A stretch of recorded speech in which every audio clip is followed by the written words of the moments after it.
Shalom wanita-wanita yang luar biasa, apa kabarnya? Kita yakin, aku yakin kita semua itu dalam lindungan Tuhan, dalam pemeliharaan Tuhan, karena Tuhan itu baik. Amin. Amin. Amin. Ya, aku Maria. Aku Marina. Nggak tahu ya teman-teman di sana masih ingat kita nggak? Kita dulu juga gerejanya di KCB. Lalu kira-kira 8 tahun yang lalu aku pindah ke Sydney. Kalau Marina ceritain sedikit. Mungkin 13 tahun kali. 13 tahun ya, tapi kita terus melayani Tuhan dimanapun kita berada gitu. Jadi kita nggak pernah, bukan nggak pernah ya naik turun gitu ya, tapi dia nggak tahu gimana caranya tuh Tuhan selalu panggil kita lagi gitu loh. Hari ini saudara, saya mau sharing tentang ayat yang udah sering kita dengerin lah ya. Ini ayat favorit deh boleh dikatakan gitu. Ini dari Roma 8 ayat 28. Kita baca sama-sama ya. Kita tahu sekarang bahwa Allah turut bekerja dalam segala sesuatu untuk mendatangkan kebaikan bagi mereka yang mengasihi Dia, yaitu bagi mereka yang terpanggil sesuai dengan rencana Allah. Nah, ayat ini sungguh bagus banget saudara, menguatkan saya. Pasti ini juga ayat yang menguatkan kita semua. Biasanya perbedaan anak-anak Tuhan dengan anak-anak di luar Tuhan itu biasanya begini. Kalau dalam masalah, anak-anak Tuhan itu punya pengharapan saudara. Dia tahu harus berpegang kemana. Tapi kalau anak-anak di luar Tuhan, mereka hopeless, mereka nggak punya harapan, mereka bingung saudara ya. Nah, puji Tuhan kita adalah anak-anak Tuhan saudara. Jadi kita berpegang sama janjinya, kita berpegang sama firman-Nya. Nah, salah satunya adalah firman Tuhan ini. Tapi saudara jangan sampai lupa, karena secara garis besar firman Tuhan itu terdiri dari dua bagian saudara ya. Jadi ada perintah dan ada janji. Nah, jangan sampai kita ingat janjinya aja, berpegang sama janjinya aja, tapi kita lupa perintahnya atau lupa kondisinya gitu, ada apa di balik janjinya itu sebelumnya gitu ya. Seperti halnya ayat ini sama saudara. Di sini dikatakan di awalnya ini adalah janjinya ya, bahwa Allah turut bekerja dalam segala sesuatu untuk mendatangkan kebaikan. Itu adalah janjinya, iya dan amin, pasti terjadi saudara. Namun apa ini? Ada lanjutannya saudara. Bagi mereka yang mengasihi Dia, yaitu bagi mereka yang terpanggil dengan rencana Allah. Nah, saya ingin membagikan ini karena saya merasa sangat diberkati ketika saya mendapat hal ini saudara. Jadi saya rindu saudara juga mendapatkan berkat yang sama gitu, bahkan lebih saudara ya. Nah, mengenai bagi mereka yang mengasihi Dia, berarti kita harus mengasihi Tuhan. Namun sebelum ke situ, saya ingin membagikan mengenai ini. Bagi mereka yang terpanggil sesuai dengan rencana Allah. Nah, kalau mengenai terpanggil sesuai dengan rencana Allah, ini berarti benar-benar bukan kuat dan gagah kita, saudara. Ini hanya kasih anugerah Tuhan, karena Tuhan yang udah pilih kita loh, saudara. Jadi ini sungguh berbahagia, sungguh beruntung sekali kita semua yang ada di ruangan ini, kita semua yang di dalam Tuhan itu karena kita terpanggil, bukan kita yang memilih, tapi kita dipilih sama Tuhan, ya. Jadi itu adalah kasih anugerah saudara. Jadi bersyukur aja. Nah, bagian kita adalah mengasihi Tuhan saudara, ya. Nah, jadinya saya ingin menekankan mengenai ini. Ketika kita sudah dipilih, jangan sampai kita keluar dari lingkaran Tuhan. Memang kita dipilih, Tuhan memilih kita, tapi ketika Tuhan memilih kita, Tuhan tuh tetap, Tuhan tuh bukannya Tuhan yang keras gitu ya saudara, maksudnya memaksa gitu saudara. Tuhan tetap kasih kita free will gitu, kebebasan. Nah, oleh karena itu kita harus terus berjaga-jaga supaya kita tuh terus hidup dalam lingkarannya Tuhan saudara. Supaya apa? Supaya firman Tuhan itu bisa digenapi dalam hidup kita gitu loh saudara. Jadi gini, Tuhan memilih kita, tapi Tuhan juga gak mau paksa kita gitu. Makanya Tuhan tuh maunya bekerja sama dengan kita gitu ya saudara. Kitanya harus berjaga-jaga supaya kita jangan keluar dari lingkaran Tuhan, sehingga apa yang Tuhan sudah rencanakan dalam hidup kita itu kita miss, terlewat saudara. Ada contohnya tuh seperti di Matius 25 ayat 2, yaitu tentang gadis yang bijaksana dan gadis yang bodoh, saudara ya. Itu sebenarnya 10-10-nya itu boleh dibilang mungkin dipilih lah sama Tuhan gitu untuk menanti-nantikan kedatangan Tuhan. Tapi ada 5 yang bijaksana di mana mereka tetap berjaga-jaga supaya api Roh Kudus itu menyala gitu ya, saudara, istilahnya. Sedangkan yang 5-nya itu mereka enggak berjaga-jaga, mereka enggak terus menjaga apa yang sudah Tuhan percayakan dalam hidup mereka. Nah, jangan sampai ini miss, saudara. Karena banyak orang yang suka juga nih sama kata-kata seperti ini. Tenang aja, waktu Tuhan itu indah pada waktunya. Tenang aja, nanti juga kalau ada waktunya Tuhan mah yang terbaik lah gitu loh. Segala sesuatu tuh indah pada waktunya. Itu benar, saudara, diaminkan. Tapi ingat, itu enggak untuk semua orang, saudara. Itu hanya bagi anak-anak Tuhan yang berada dalam lingkaran Tuhan, berada dalam waktunya Tuhan. Maksudnya gini, kita berdoa gitu misalnya ya, Tuhan saya pengen rumah misalnya gitu ya. Terus tapi kita hidupnya tidak mengasihi Tuhan, kita malah kita melukakan Roh Kudus, mendukakan Roh Kudus gitu loh, membuat Tuhan sedih gitu. Sedangkan kita tetap beriman gini, saya kan belum dapat rumah nih ya, tapi saya percayalah pasti Tuhan kasih tepat pada waktunya. Tapi kalau hidup kita tidak mengasihi Tuhan, bisa jadi rumah itu tidak kunjung datang, saudara. Itu simpelnya, saudara ya. Tapi sebenarnya kalau saudara mau lebih lagi mendalami tentang ayat ini sungguh bagus banget, saudara. Nanti saudara bisa renungkan kembali gitu ya di rumah mengenai ayat ini ya. Nah, saya pribadi, saya juga rindu gitu loh untuk tetap berjalan dalam lingkarannya Tuhan. Tapi pasti saudara juga bertanya-tanya, bagaimana sih caranya saya tetap berjalan dalam lingkaran Tuhan? Bagaimana caranya supaya saya tidak keluar dari rencana Tuhan? Nah, sebenarnya kuncinya sederhana, saudara. Dulu saya bingung, saya mesti ngapain ya? Mesti terus pelayanan, mesti terus ke gereja, mesti begini-begini gitu, aktivitas apa segala macam. Pusing, saudara ya. Tapi sebenarnya Tuhan tuh simple. Yang Tuhan mau tuh pertama nih, saudara, dekat aja dulu sama Tuhan gitu ya. Kita tuh mengingini Tuhan tuh lebih dari segala-galanya, lebih dari kita mengingini apa yang akan terjadi setelah kita melakukan perintahnya. Maksudnya begini, jangan kita mengasihi Tuhan karena saya mau mengasihi Tuhan karena abis itu Tuhan bisa kasih saya berkat gitu. Jangan, saudara, jangan seperti itu gitu. Saya belajar banyak. Saya pengen mengasihi Tuhan karena memang saya mengasihi Tuhan lebih dari apapun gitu. Tuhan mau kasih saya berkat kek atau nggak kasih berkat kek, saya tetap mengasihi Tuhan karena saya mengasihi Dia apa adanya gitu. Maksudnya ya mengasihi Dia sebagai Tuhan gitu loh. Jadi itu dulu, deket aja dulu, saudara, sama Tuhan. Nggak usah bingung, Tuhan, saya harus melakukan apa ya untuk menyenangkan Engkau? Tuhan, apa yang mesti saya lakukan? Bertanya-tanya terus seperti itu. Tuhan tuh kadang cuma mau kita deket aja dulu sama Tuhan. Baca firman-Nya setiap hari, berdoa sama Tuhan setiap hari, menyembah Tuhan, itu aja dulu, saudara. Dia tuh cuma mau kita bangun hubungan dengan Dia gitu loh. Bukan cuma sekedar antara Tuhan dan umatnya gitu, tapi benar-benar build the relationship gitu, yang benar-benar intim dengan Dia gitu ya. Dan Tuhan tuh menginginkan hati kita yang utuh, dikasih semuanya ke Tuhan. Ngomongin hati yang utuh tuh bukannya orang yang kita menjadi orang yang sempurna gitu, yang tanpa dosa. Enggak bisa sih, saudara, karena kita semua tuh manusia yang berdosa. Tapi Tuhan tuh paling nggak tuh menginginkan kita tuh kasih Tuhan tuh full semuanya. Ini Tuhan semua hatiku, ini semua hidupku. Meskipun aku jatuh bangun gitu ya, aku nggak sempurna, tapi aku memberikan semuanya kepadamu. Nanti urusan yang lain tuh Tuhan yang atur, saudara. Tuhan yang sempurnakan,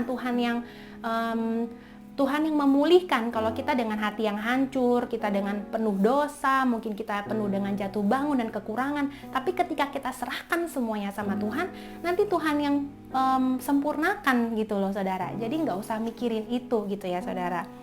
Jadi intinya Tuhan itu baik, saudara.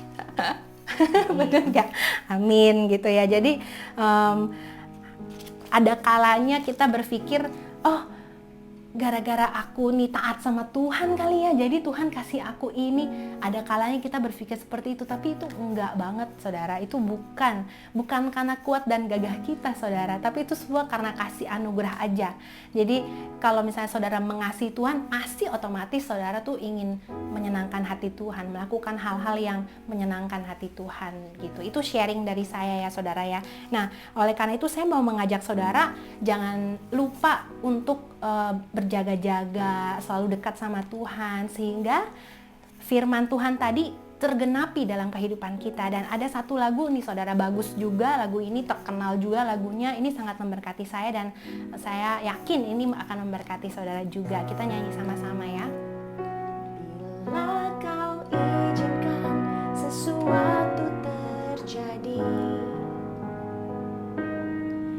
ku percaya semua untuk kebaikanku.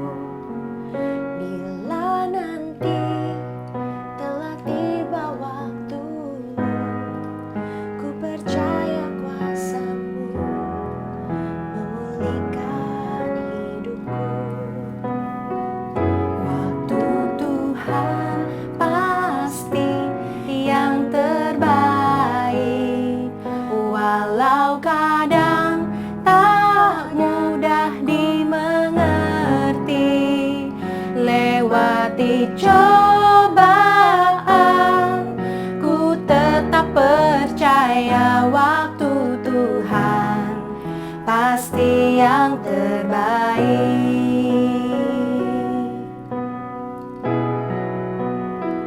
Bila kau izinkan sesuatu terjadi,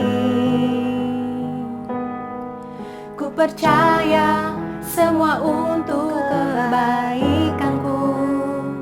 Bila nanti telah tiba waktumu, ku percaya kuasa-Mu memulihkan hidupku. Waktu Tuhan pasti yang terbaik, walau kadang tak mudah dimengerti. Lewati cobaan, ku tetap percaya waktu Tuhan pasti yang terbaik. Waktu Tuhan pasti yang terbaik, walau kadang tak mudah dimengerti. Lewati cobaan, ku tetap percaya waktu Tuhan pasti yang terbaik. Waktu Tuhan pasti yang terbaik. Waktu Tuhan pasti yang terbaik.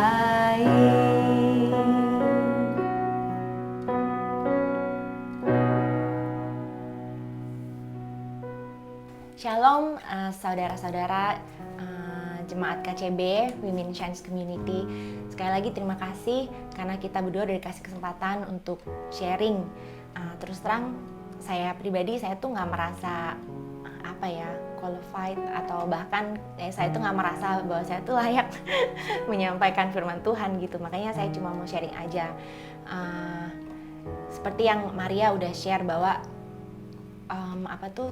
Tuhan tuh punya rencana gitu dalam kehidupan kita ya. Dan itu tuh rencana yang indah gitu, asalkan kita tuh tetap ada dalam lingkaran Tuhan. Dan dalam hidup saya tuh saya udah ngerasain begitu banyak kebaikan Tuhan gitu yang nggak kepikiran gitu sebelumnya oleh saya. Kayak misalnya bagaimana saya pertama kali bisa datang ke Australia gitu, yang secara manusia saya tuh nggak mungkin sanggup gitu, karena kita juga bukan berasal dari keluarga yang kaya gitu. Tapi waktu itu saya dapat scholarship gitu, terus akhirnya saya tuh bisa sekolah di sini dan akhirnya bisa tinggal di sini karena saya menikah sama suami saya. Terus apalagi ya, terus sepanjang pernikahan itu mulai dari yang kita tuh pengen punya rumah gitu, kita nabung dikit-dikit, duitnya tuh nggak nambah-nambah gitu kayaknya.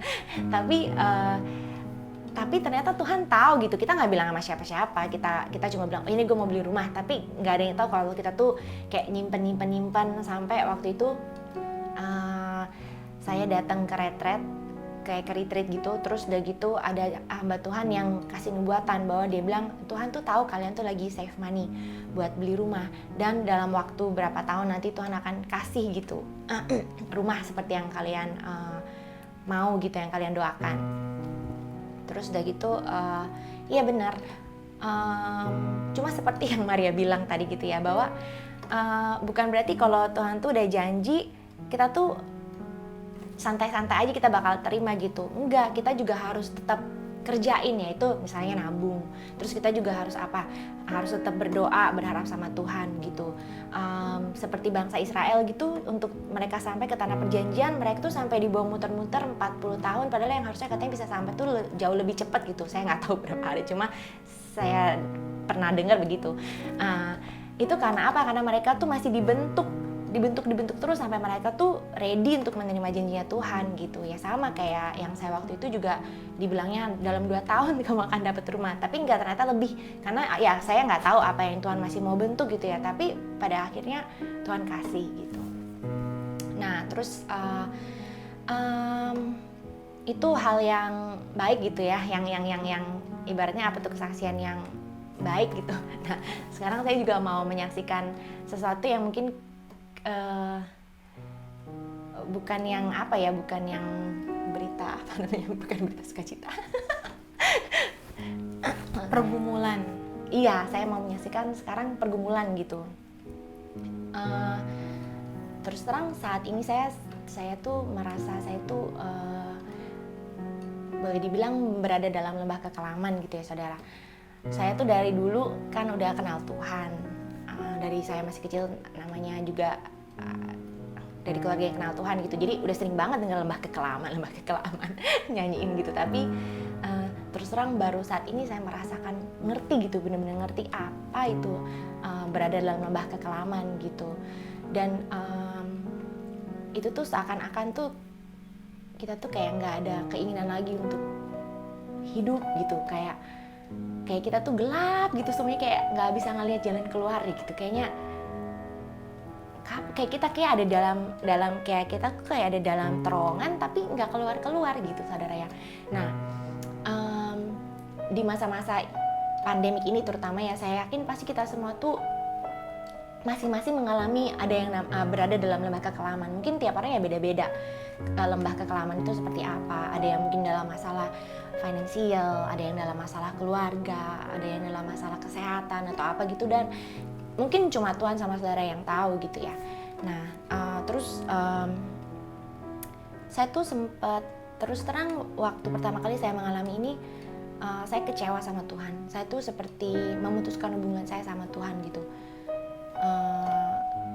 Saya bilang, Tuhan kenapa gitu, kenapa engkau izinkan ini terjadi dalam hidup saya, kenapa saya, kayak gue salah apa sih Tuhan gitu ya. Terus saya tuh benar-benar marah, dan sejak saat itu saya tuh tiba-tiba putus aja hubungannya sama Tuhan. Kayak kalau telepon tuh langsung nut, udah nggak ada connection lagi. Saya udah nggak mau menyembah Tuhan, saya udah nggak mau berdoa, saya udah nggak mau nyanyi gitu, boro-boro nyanyi ya saudara. Pokoknya yang ada di hati saya tuh kepahitan dan kekecewaan.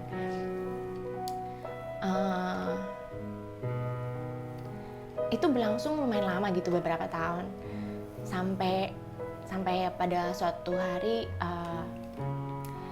ya nggak tahu kenapa gitu, ya bukan nggak tahu kenapa sih, mungkin saya dipaksa dengar firman Tuhan. Terus tadinya tuh saya tuh dengar firman Tuhan, apa sih gitu, sampai segitunya dari orang yang saya tuh dari orang yang dulu tuh boleh dibilang ya cinta Tuhan gitu.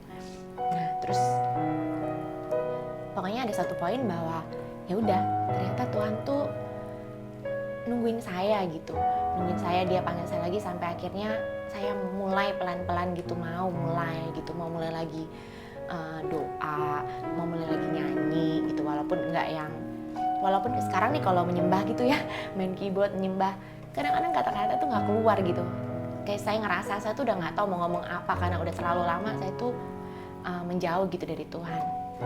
Tapi saya bersyukur, saya percaya kalau saya masih diberi kesempatan gitu untuk saya bisa pelan-pelan kembali ya. Saya bilang pelan-pelan karena saya tahu saya tuh masih di sini gitu, belum di sini gitu. Dan saya percaya itu karena Tuhan mengasihi saya dan bahwa Dia itu tidak pernah meninggalkan saya. Dia selalu menantikan saya untuk kembali gitu. Nah terus makanya saya mau share lembah kekelaman tuh apa sih? Ya itu dia, bisa masa-masa gelap dalam kehidupan kita yang kita tuh nggak tahu gimana kita menghadapinya, kapan berakhirnya gitu. Terus kalau kita bertanya-tanya, kenapa Tuhan, kenapa aku salah apa? Itu normal, banyak orang begitu. Bahkan Ayub pun sempat tanya Tuhan, kenapa aku gitu ya. Ternyata lembah kekelaman itu saudara yang nggak pandang bulu. Bahkan orang yang baik, orang yang saleh, orang yang jahat pun ngalamin yang namanya struggle gitu, lembah kekelaman. Contohnya si Ayub yang baik, yang saleh, yang kayaknya nggak ada dosa gitu. Saya pikir-pikir ya apalagi saya banyak dosanya ya. Tapi ya si Ayub aja yang begitu salehnya, yang begitu baiknya bisa mengalami yang namanya lembah kekelaman. Dan lembah kekelaman itu ternyata Tuhan izinkan gitu, tidak tanpa si izin Tuhan. Kalau saudara baca di Ayub pasti kalian inget deh, yang si iblisnya tuh nanya, boleh nggak Tuhan, boleh nggak? Akhirnya Tuhan bilang ya udah boleh, asal kamu jangan sentuh hidupnya atau apa gitu ya, jangan ambil nyawanya gitu. Dan ternyata itu Tuhan izinkan gitu. Kenapa Tuhan izinkan gitu? Karena Tuhan tuh ada maksud gitu. Dia tuh ingin membentuk kita, memurnikan kita gitu seperti emas gitu.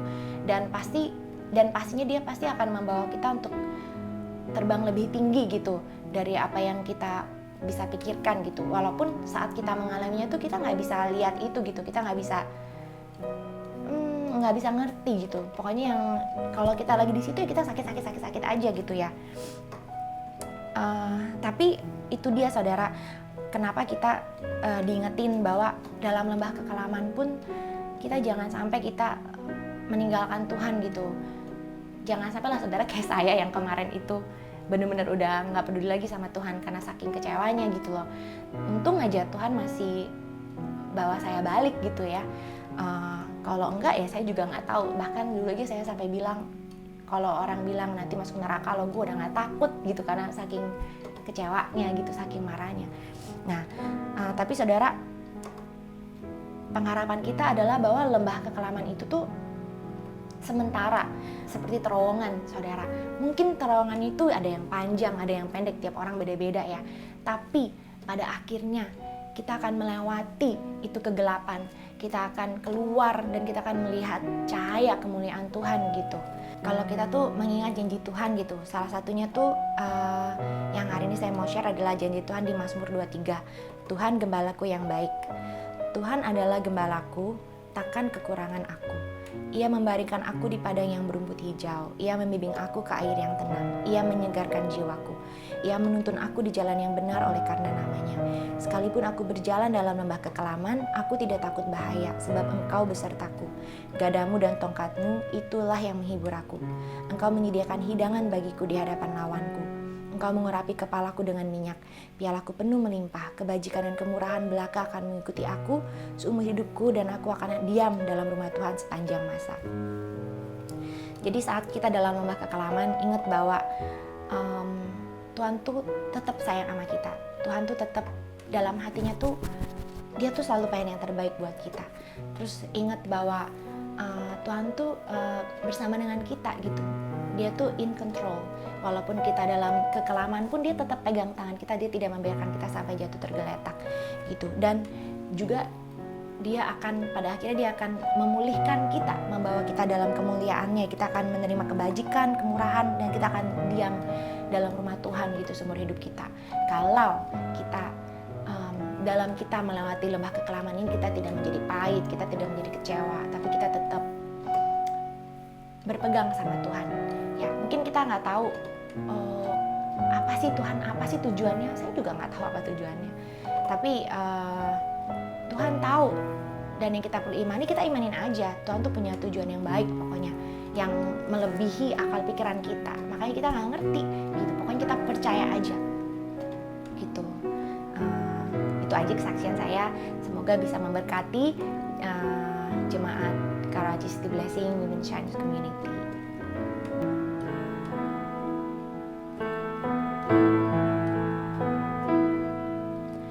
Engkau gembala yang baik, Kau menuntun hidupku dan bawaku ke air tenang, menyegarkan jiwaku. Sekalipun ku berjalan dalam lembah kekelaman, tak akan gentar ku melangkah, sebab Engkau besertaku.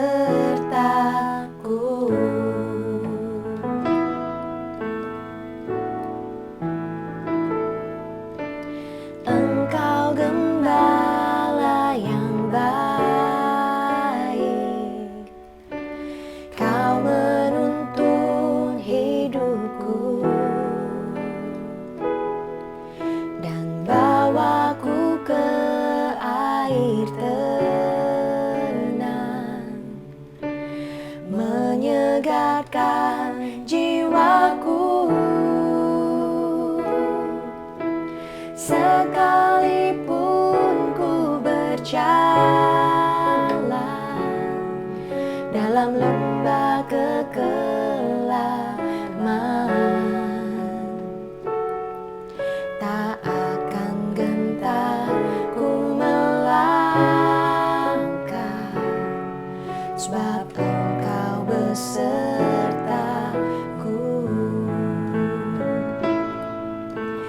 Sekalipun ku berjalan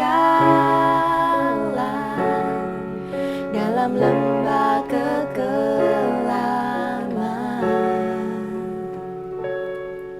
tak akan gentar ku melangkah,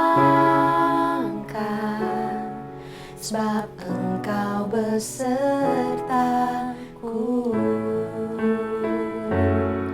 Sebab Engkau besertaku.